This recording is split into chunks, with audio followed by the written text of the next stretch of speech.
Good evening, everyone. Hopefully, you're having a wonderful Thursday so far. I've got a good one for you today. Seems like Jagmeet Singh was promoting the NDP in Montreal today and got a couple of questions about, of course, the CN rail lockout. So, with no further ado, let's get into what Jagmeet thinks about this. Morgan Lowry, the Canadian Press. I have a question for Mr. Singh about today's rail stoppage.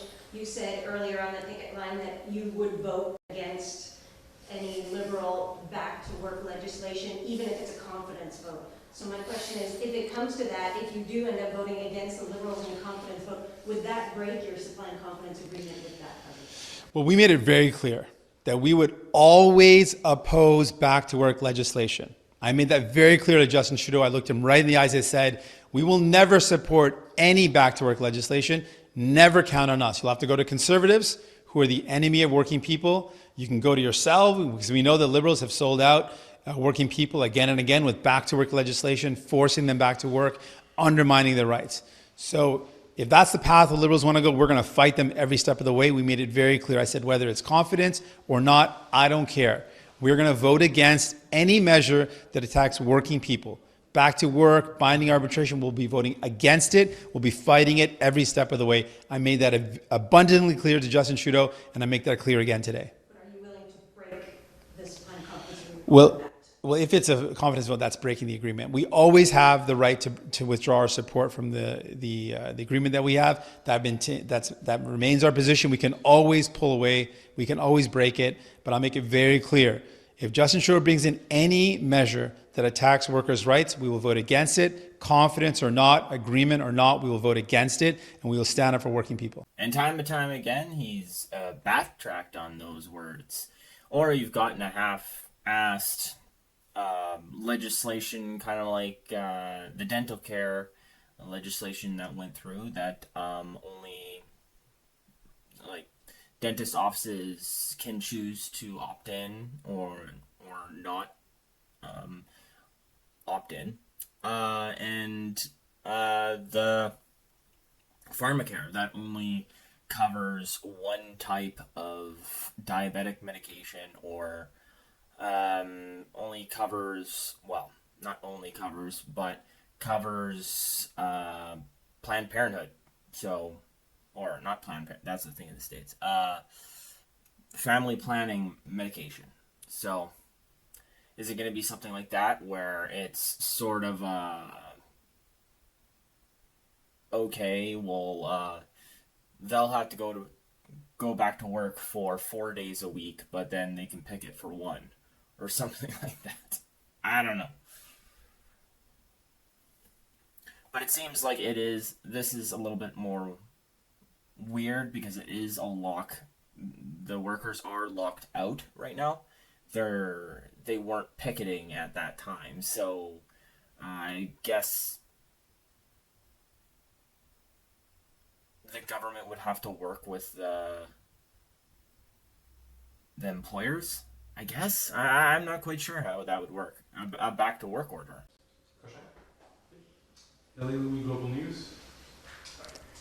So if the lockout continuing on the railway lockout, if it continues, there will be layoffs in sectors like forestry, auto parts, as goods are unable to be moved. So at what point does the national economic impact of this lockout trump railway interests and require government intervention? Well, let's be clear about who I'm blaming for this. First of all, the first person that's at fault for why we're in this mess right now is Justin Trudeau. The railway laws are federal, and they are not up to standard. Justin Trudeau should have brought in better protections for not just the workers, but better railway safety is better for all people, all folks across Quebec and Canada. So we need those laws to be brought in. Justin Trudeau failed to do that. That's a part of why we're in this boat. Then the workers said, well, since we didn't get the laws brought in by the government, by Justin Trudeau, now we've got to fight for them at the negotiating table. We are in this mess today because CP and CN have locked out the workers. It is their fault. All the pressure that we bring to bear has to be on CP Rail and on CN Rail, who have locked out the workers. The workers wanted to continue to negotiate at the table. But CN and CP locked them out. And that's why the workers now are striking or are protesting, because they've been locked out. So let us be clear. The pressure should be on CP Rail, on CN Rail. The workers are demanding safety for themselves and for all people across this country. They're in the right. The blame should all be on the shoulders of CP and CN. That's not exactly what I heard. What I heard was at 12:01 they were going to go on strike. So it was either they were going to be locked out or they were going to go on strike if something didn't happen or if a deal wasn't struck.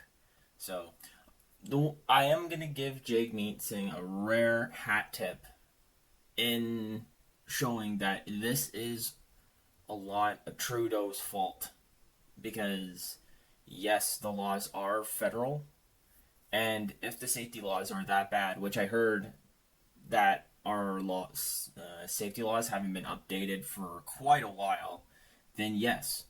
And I wouldn't doubt that Trudeau's incompetence also aided towards this. Though, like I said on the previous stream, rail strike has happened before 1 to 2 years ago. I believe it was 2 years ago. So saying that it's just because of safety, I highly doubt that. I think it's because of wages and a lot of that other stuff too. Which I also do blame the government and their incompetence and their decisions for, because of the raising rate of inflation, how bad that's been, and about how terrible our economy is going. But that's why they might feel the need to go on strike. But like I said in the previous video, I mean, union's all up for himself, so. Moi, je voulais juste redemander la réponse à ma question avant pour mes collègues en français aussi. Oui. La question de si vous êtes prêt à briser votre entente avec le Parti libéral dans un vote de confiance. And I think that's all, folks. It is a press conference in Montreal, so it does make sense that most of this is going to be in French. And of course, CPAC doesn't feel the need to have English translation on their videos, so unfortunately I can't say my piece on anything with French. So I'll leave a link in the description below. Let me know what you think about Jagmeet Singh's stance on this. And if you like this video, please leave a like and subscribe. That would be awesome. Trying to hit 200 subscribers this month, and that could be of a lot of help. Other than that, that's all I got for you, and have a good day.